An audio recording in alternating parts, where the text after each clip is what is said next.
Olá, você que nos assiste pela Rede Alesp. A partir de agora você acompanha aqui ao vivo, direto do plenário Juscelino Kubitschek, a sessão ordinária de hoje, segunda-feira, 23 de setembro de 2019. A partir deste momento, preside os trabalhos da Casa o deputado Coronel Telhada, do Progressistas.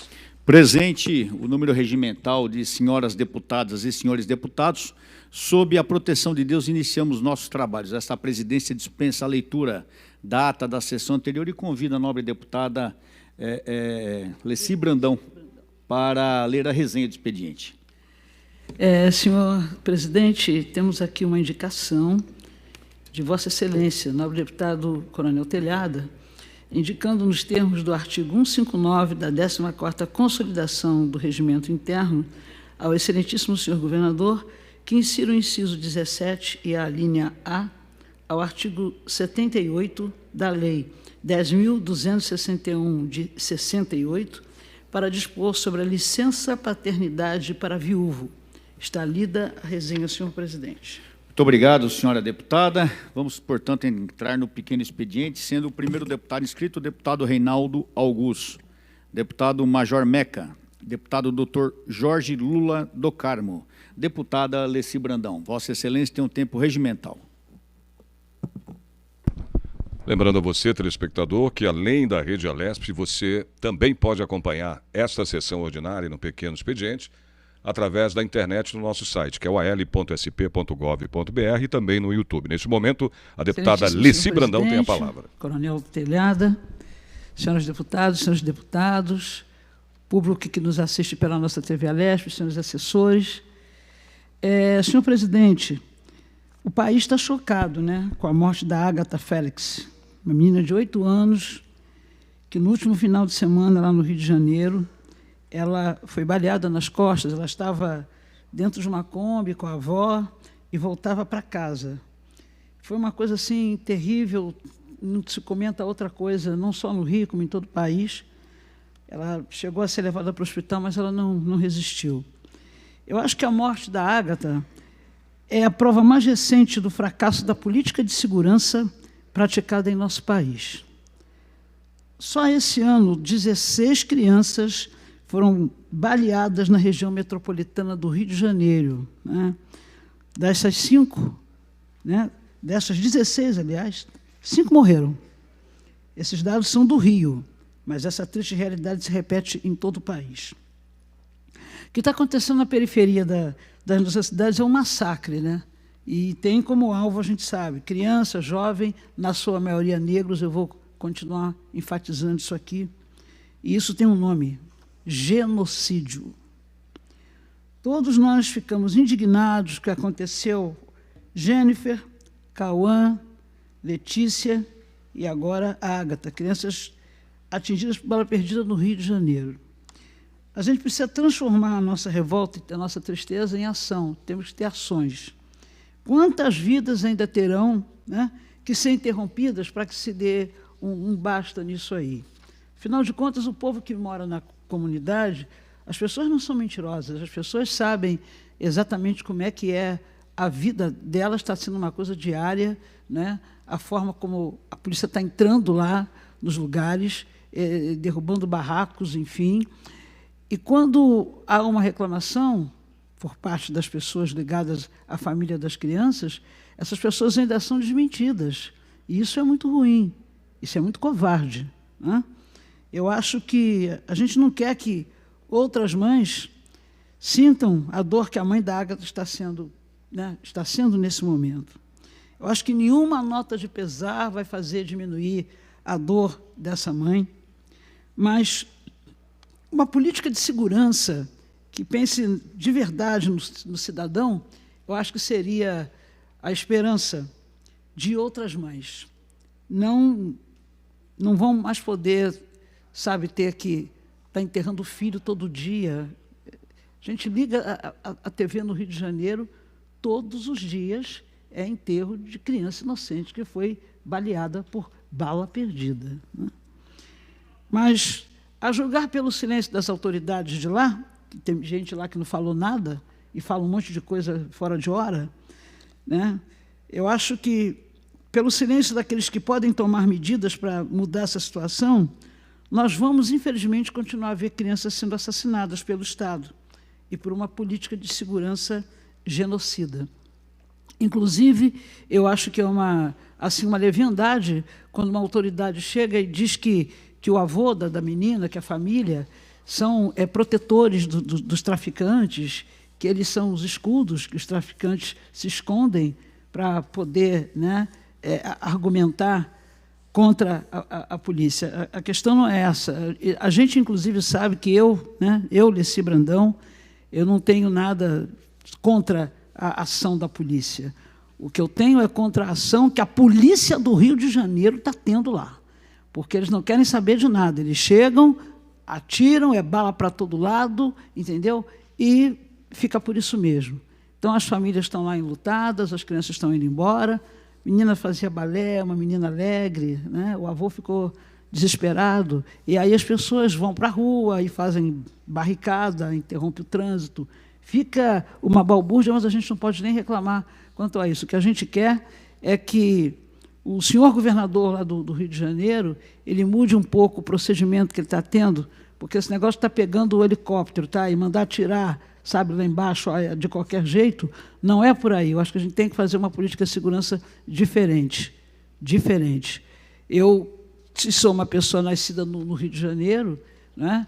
Inclusive conheço lá o alemão. A gente pode falar com propriedade, porque eu já estive nesses lugares como artista e também na condição de cidadã. Vamos parar de matar a criançada e vamos tomar atitudes, sabe, de responsabilidade. Que me desculpe o governador do Rio de Janeiro, mas ele ficou muito calado, ele tem que falar, ele tem que se pronunciar, que a comunidade carioca está esperando. Muito obrigado, senhor presidente.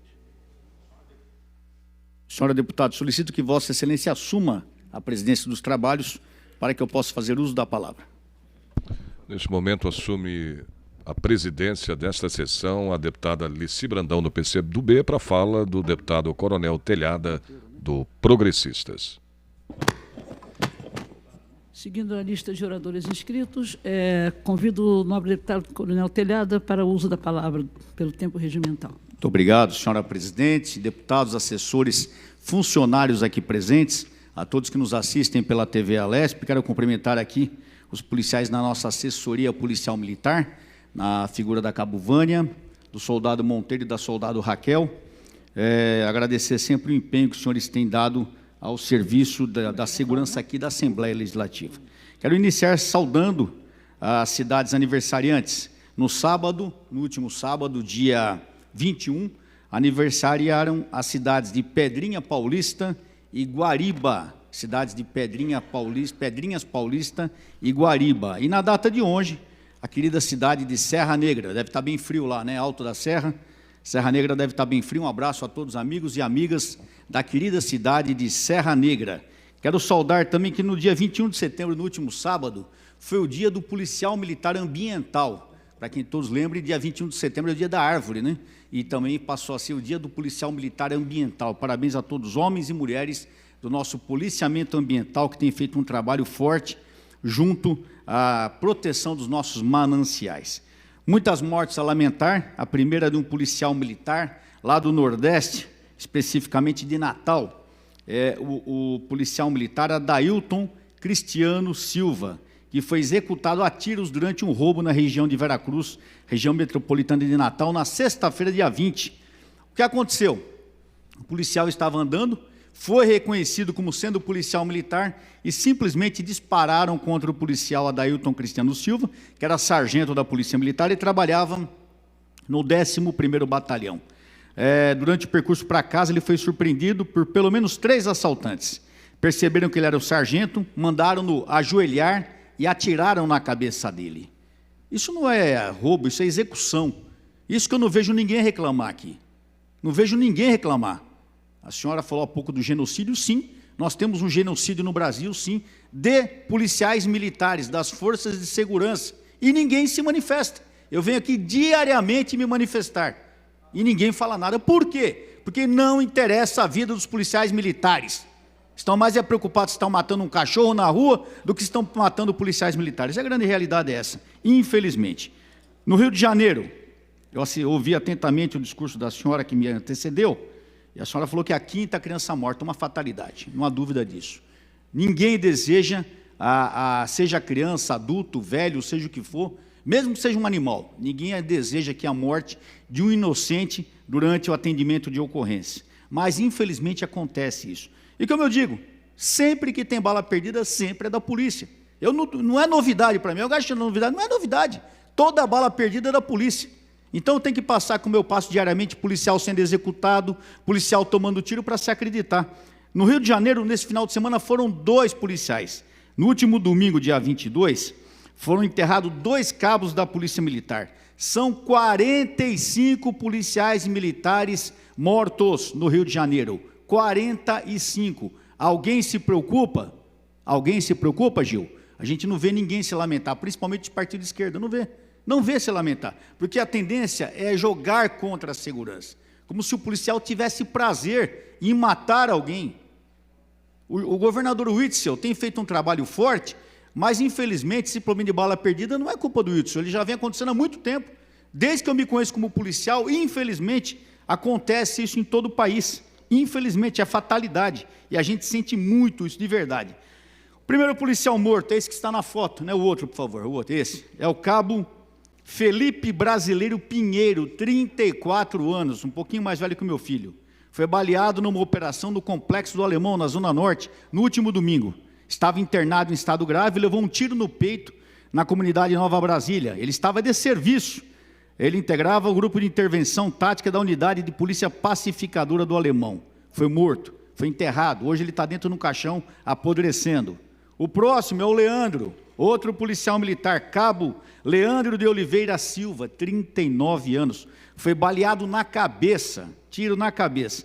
Ele estava de serviço no comando de polícia pacificadora e, durante uma abordagem, os homens atiraram em Leandro e atingiram a cabeça do policial. Tiro na cabeça, gente.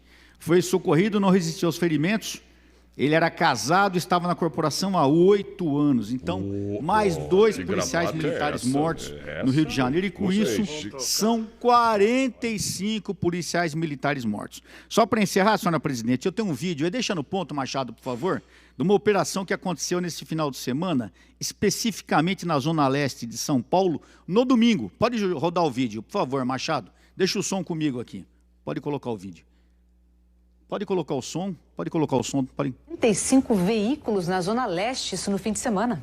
As imagens foram divulgadas pela Secretaria Estadual da Segurança Pública. Pode voltar o som para mim. De todos esses veículos. Olha só, pancadão, os famigerados pancadões que continuam aterrorizando os familiares, as famílias, os trabalhadores aqui em São Paulo, na grande maioria nas periferias. Foram apreendidos 75 veículos na Zona Leste, num pancadão, na cidade Aê Carvalho.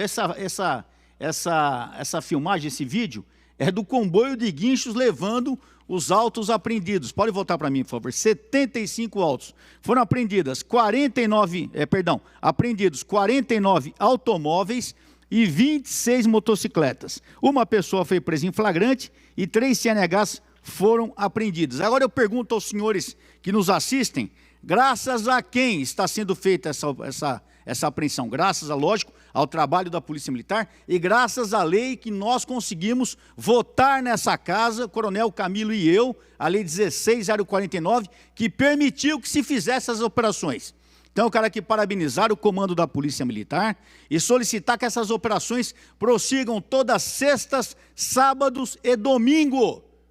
Parar um pouco com essas operações de trânsito em Marginal, na Amaral Gurgel, em lugares que de repente vai até atrapalhar o cidadão no final de semana e começar a agir forte contra os pancadões. É inadmissível nós ainda termos pancadões no estado de São Paulo. Foi para isso que nós antigamente se reclamava que não tinha nenhuma lei para poder apreender os veículos. Agora tem a lei. É só trabalhar, é só colocar para trabalhar. Eu sei que a Polícia Militar tem trabalhado forte. Parabéns ao pessoal da Zona Leste, que sirva, eu até mandei uma mensagem para o comandante-geral, no sentido de que prossigam essas operações. Não só na Zona Leste, Sul, Norte, Oeste, Centro de São Paulo, para que o cidadão paulistano tenha um pouco de paz. E no interior também. Então vamos acabar com esses famigerados pancadões. A lei está aí, 75 autos apreendidos. Parabéns à Polícia Militar. Muito obrigado a essa casa por ter votado o nosso projeto e, na época, o governador ter sancionado a nossa lei 16.049, que permite isso aí, essa operação de apreensão. Porque não adianta ficar batendo todo dia em pancadão se não apreender os veículos. Tem que aprender, multa em todo mundo, fecha estabelecimento. É o único jeito que funciona. Se ficar passando a mão na cabeça, não vai resolver nada. Nada. Senhora Presidente, eu solicito que as minhas palavras, por gentileza, sejam encaminhadas ao senhor Comandante-Geral da Polícia Militar, agradecendo, parabenizando pela Operação Pancadão no final de semana, e também quanto à morte dos 2 policiais do Rio de Janeiro, sejam encaminhados ao senhor Comandante-Geral da Polícia Militar do Rio de Janeiro e ao senhor Governador Witzel, também lamentando a morte desses 2 policiais, e quanto ao sargento que morreu lá em Natal também, para que seja transmitida à Polícia Militar daquela região os nossos sinceros pêsames por esses guerreiros que tombaram no cumprimento da defesa da população do Brasil. Muito obrigado. Regimental, senhor deputado, será realizado aí a sua demanda, o seu pedido. Seguindo a ordem de oradores, deputado Carlos Genasi, deputado Daniel José, deputado Gil Diniz. Tenha Vossa Excelência o uso da palavra pelo tempo regimental. Estamos, portanto, no pequeno expediente, onde os parlamentares têm um tempo regimental de 5 minutos para sua fala. Neste momento, sobe à tribuna para suas palavras o deputado Gil Diniz. Boa tarde, presidente. Boa tarde a toda a mesa. Boa tarde a você que nos assiste pela TV Assembleia, aos nossos assessores aqui, aos policiais militares, policiais civis dessa casa, ao público presente aqui na nossa galeria, aos nossos deputados. Eu queria começar, presidente, dando parabéns e agradecendo o Comando Militar do Sudeste, mas principalmente o comandante do CPUR, Coronel Mulay, pela realização do concurso de admissão dos meninos do 6º ano, né? Inicia no próximo ano, fevereiro de 2020, a turma do 6º ano no Colégio Militar de São Paulo. Colégio Militar, Coronel Niscaua, prometido pelo nosso presidente, pelo governador também, disse que faria uma parceria, nosso prefeito também. Então, se inicia o Colégio Militar ali no CPUR, na Zona Norte de São Paulo, região de Santana, na Alfredo Pujol, e nós esperamos na construção, aí sim, desse estabelecimento ali no Campo de Marte. Então, parabenizar o comando ali do CPUR, e aos pais, né? Inclusive, principalmente as crianças. Meu filho participou dessa primeira fase, a prova de matemática, ontem, e a próxima fase será de língua portuguesa em novembro, dia 10 de novembro. Então, os aptos aí que acertarem mais de 50% da prova estará apto ao exame intelectual de língua portuguesa. Então, parabéns mais uma vez ao Comando Militar do Sudeste, ao comandante do CPUR, aos pais e às crianças ali que fizeram o seu melhor possível nessa prova no dia de ontem, né? E parabenizar meu filho Natan, de 10 anos, que participou também e está muito empolgado para fazer a segunda fase desse concurso. E, se Deus quiser, por mérito dele, claro, ele passar, fará o 6º ano no Colégio Militar. Lembrando que ele estuda numa escola pública da Zona Leste de São Paulo. E não poderia deixar de citar, aqui da tribuna, já foi falado pelos 2 últimos oradores aqui dessa tribuna, dessa morte trágica da menina Ágata, 8 anos, ali no Rio de Janeiro. É lamentável, uma criança cheia de sonhos, lamento aí pela família, mas lamento também as 2 mortes dos policiais, Coronel Telhada, que são vidas também, são humanos também, e têm o seu direito e sempre e geralmente não são lembrados por aqueles que têm a pressa em afirmar que o tiro saiu de um fuzil do militar. É impressionante, você que me assiste em casa, é impressionante a celeridade para condenar nossas forças policiais. Nunca, mas nunca, o tiro sai do bico do traficante, do fuzil do traficante. É impressionante. Deve ser, a gente sabe, né, que o armamento deles, às vezes, é até superior da própria polícia. Mas a pressa em condenar uma operação policial militar, uma operação da Polícia Civil, é impressionante. E ninguém desses ditos defensores dos direitos humanos lamenta, né, a morte desses policiais e não condenam o traficante. E não condenam o Zé Droguinha que financia a Coronel Telhada, o tráfico.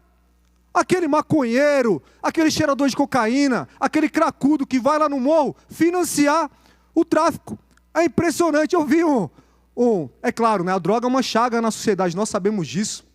E dentro da nossa possibilidade, a gente tenta aí a reinserção desse doente, quando ele reconhece essa doença, na sociedade. Agora vê, Zé Droguinha, financiador do tráfico, indo na manifestação. Olha, a menina morreu. Tem uma foto aí de um ator global numa manifestação contra a polícia militar, em favor aí da menina. Mas é o cara que vai lá financiar o tráfico.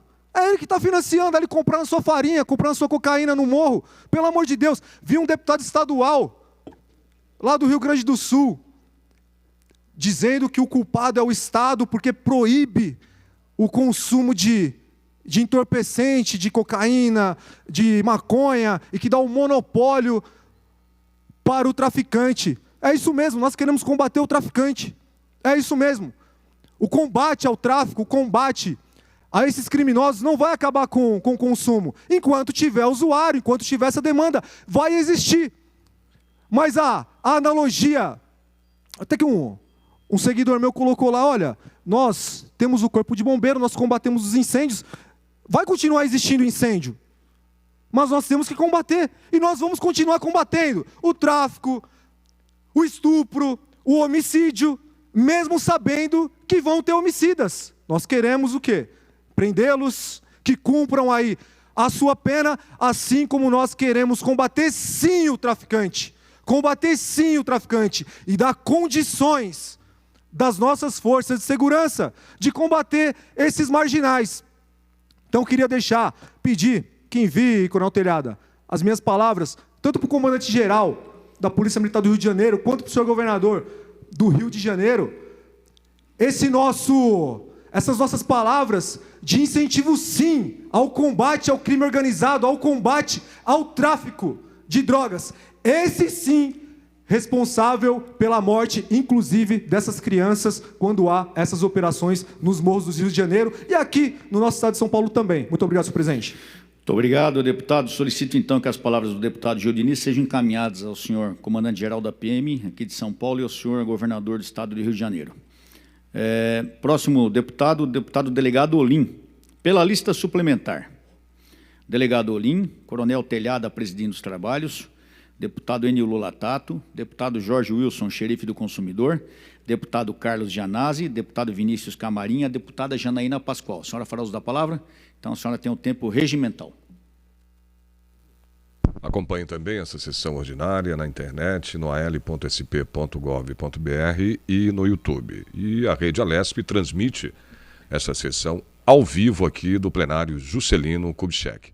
Nesse momento, a deputada Janaína Pascoal tem a palavra. Obrigada, senhor presidente. Cumprimento os colegas presentes, servidores da casa. Hoje temos um visitante, o visitante que vem nos brindar aqui com sua presença, as pessoas que nos assistem pela TV Alesp.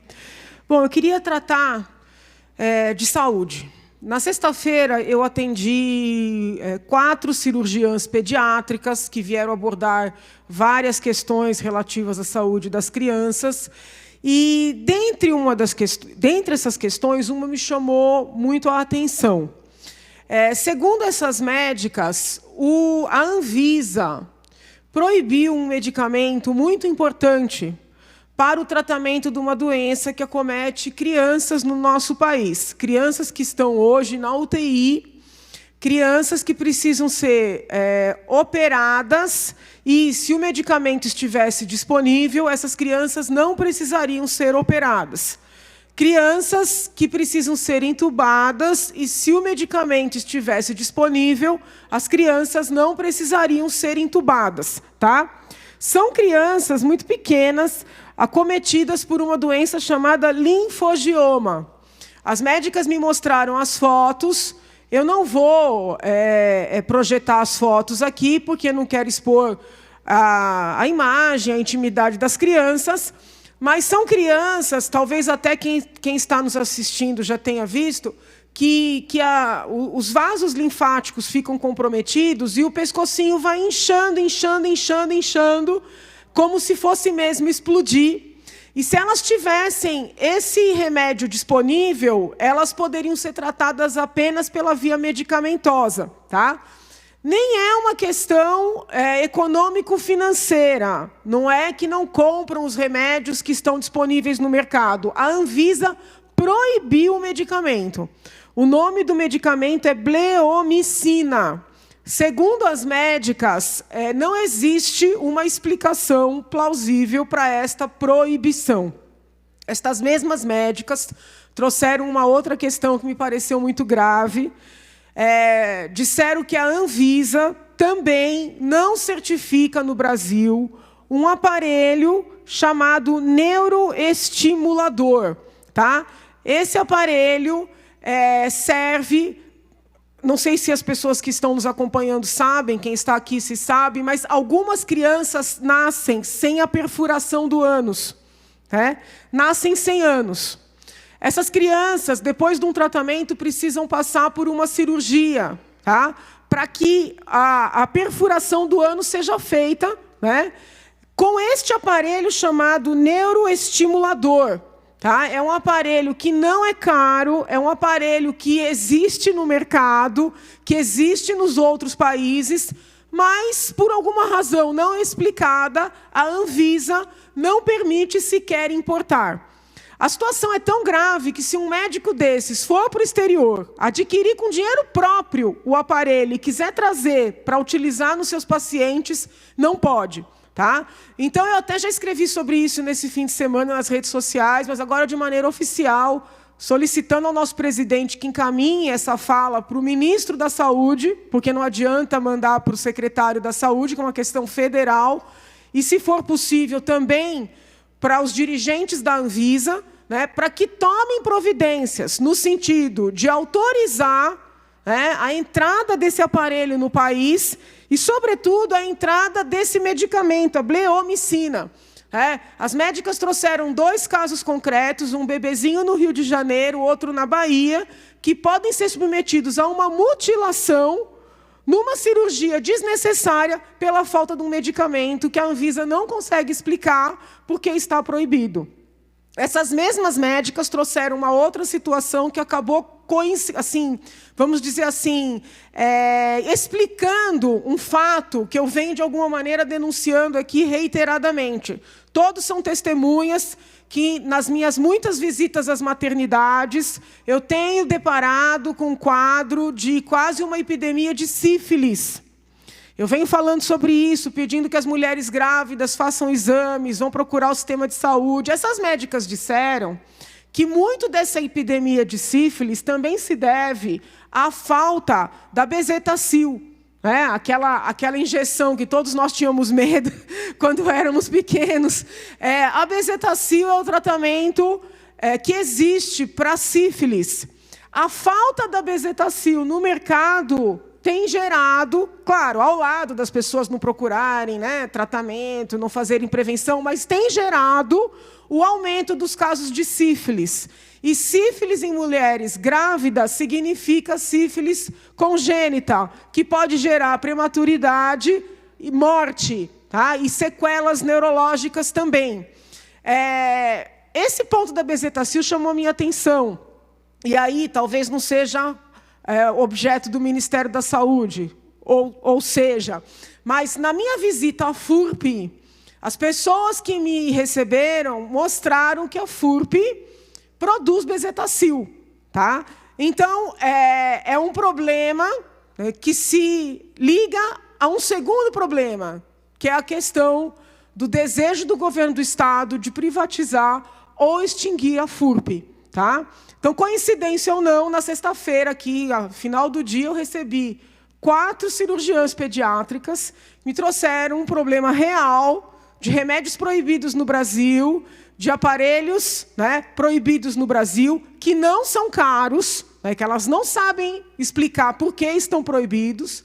Trouxeram a questão da bezetacil, que não está proibida, mas é uma droga, né, sob o ponto de vista farmacológico. É uma droga barata, tá? É um remédio barato, mas que nem todos os laboratórios têm interesse em produzir, justamente por ser barato. Tá? Então, os problemas que essas médicas me trouxeram acabam se encontrando com a questão da FURP.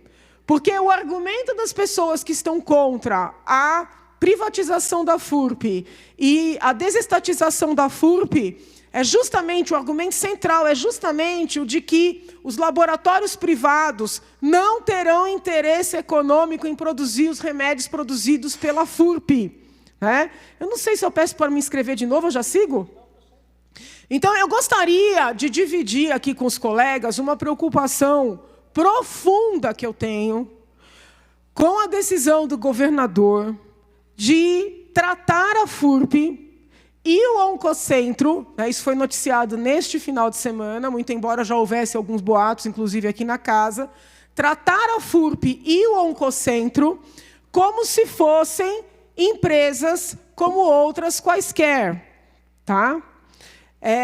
Todos são testemunhas de que os muitos projetos que chegaram aqui na casa, objetivando a desestatização, receberam toda a minha atenção. Eu fiz visitas técnicas, eu fiz reuniões com as equipes técnicas, eu trabalhei intensamente para produzir, coletivamente, emendas aglutinativas para que nós pudéssemos melhorar os projetos e votar nos projetos e aprovar os projetos. Eu nunca escondi que tem uma linha, de enxugamento do Estado, nunca escondi isso de ninguém, e votei favoravelmente a esses projetos depois dos devidos ajustes técnicos, para proteger os funcionários até onde era possível, proteger a pesquisa até onde era possível, os animais, no caso do zoológico. Então, assim, eu trabalhei para aprimorar os projetos e votei favoravelmente. Entretanto, preciso dizer com todas as letras que nós não podemos transportar a mentalidade privatista, quase sempre correta, para as outras áreas centrais do Estado, quais sejam saúde, educação e segurança. Quando nós falamos de FURP, nós falamos de saúde. Quando nós falamos de Oncocentro, nós falamos de saúde. Então, é necessário ter um cuidado ainda maior. A FURP está deficitária? Sim, mas precisamos perguntar por quê. Está deficitária porque, num passado recente, numa decisão política, na melhor das hipóteses, questionável, decidiram construir um outro laboratório no interior. E a visita que eu fiz deixou evidente que esse laboratório era absolutamente desnecessário. Para justificar um laboratório sem sentido, tiraram parte da produção da FURP, cuja fábrica é aqui de Guarulhos, e jogaram para a Américo Brasiliense, para tentar justificar o injustificável. No final de semana veio à tona a informação que, se não estou equivocada, foi objeto de investigação aqui na casa, que o secretário que assinou o contrato de PPP para a gestão de Américo Brasiliense, que seria a FURP de Américo Brasiliense, ao sair do governo se transformou em sócio da empresa que fez a PPP. Então, esta casa precisa olhar a situação na sua completude.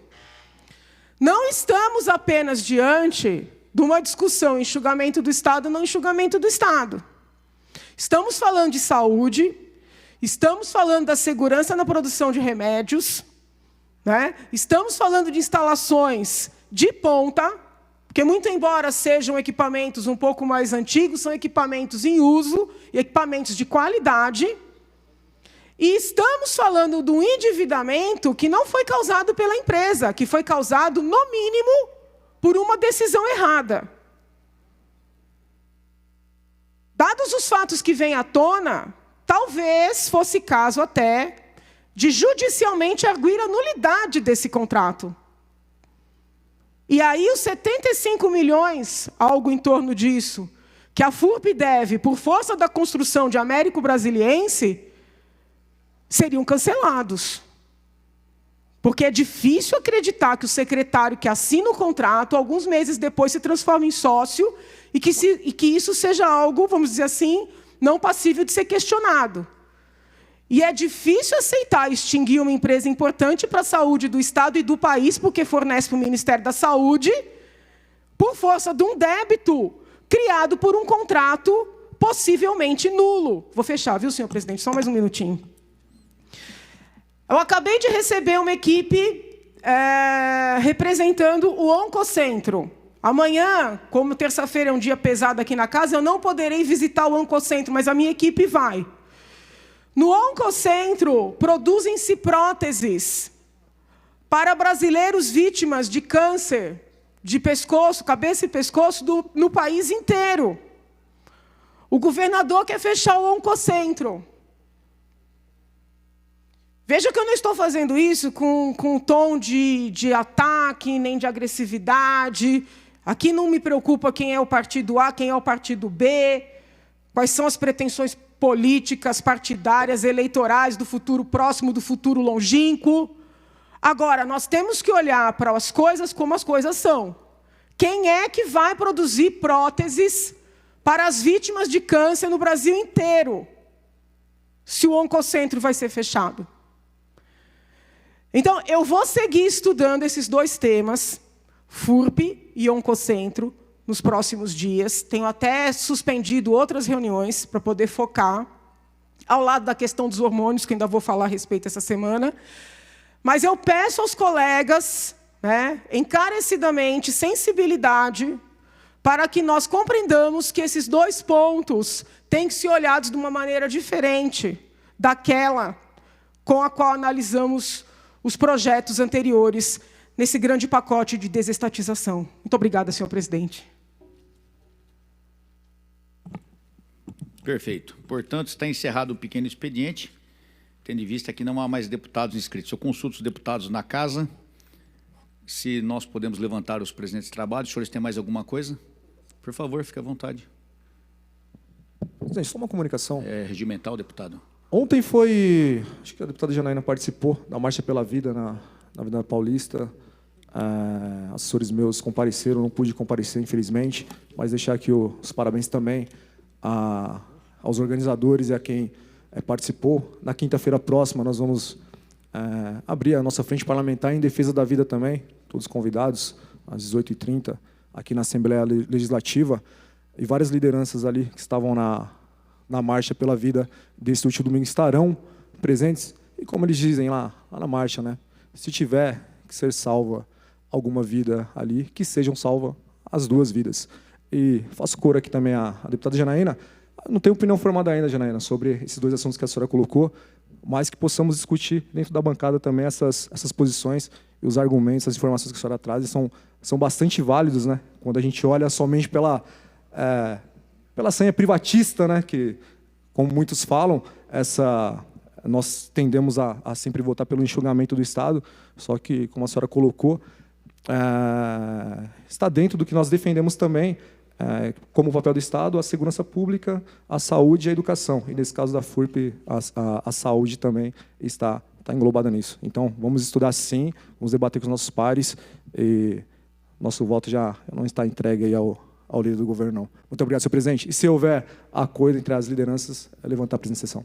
É regimental. Quero antes solicitar a nossa assessoria que encaminhe as palavras da deputada Janaína Pascoal ao senhor ministro da Saúde. É isso, né? Por gentileza. Senhoras deputadas e senhores deputados, esta presidência, cumprindo determinação constitucional, porque se não fosse assim, não ia fazer isso. Mas, infelizmente, cumprindo determinação constitucional, a dita ordem do dia com o projeto de lei número 899 de 2019. Isso aqui vai ser uma luta. Havendo acordo de líderes, antes de dar por levantados os trabalhos, convoco vossas excelências para a sessão ordinária de amanhã, a hora regimental, com a mesma ordem do dia de quinta-feira, com o aditamento ora anunciado. Obrigado a todos. Está levantada a sessão. Presidida pelo deputado Coronel Telhada, do Progressistas, encerramos, portanto, os trabalhos desta sessão ordinária transmitida ao vivo aqui do plenário Juscelino Kubitschek da Assembleia Legislativa. Lembrando a você, telespectador, que a próxima sessão ordinária acontece amanhã, terça-feira, a partir das 2h30 da tarde. Você continue aí ligado na programação da TV Alesp.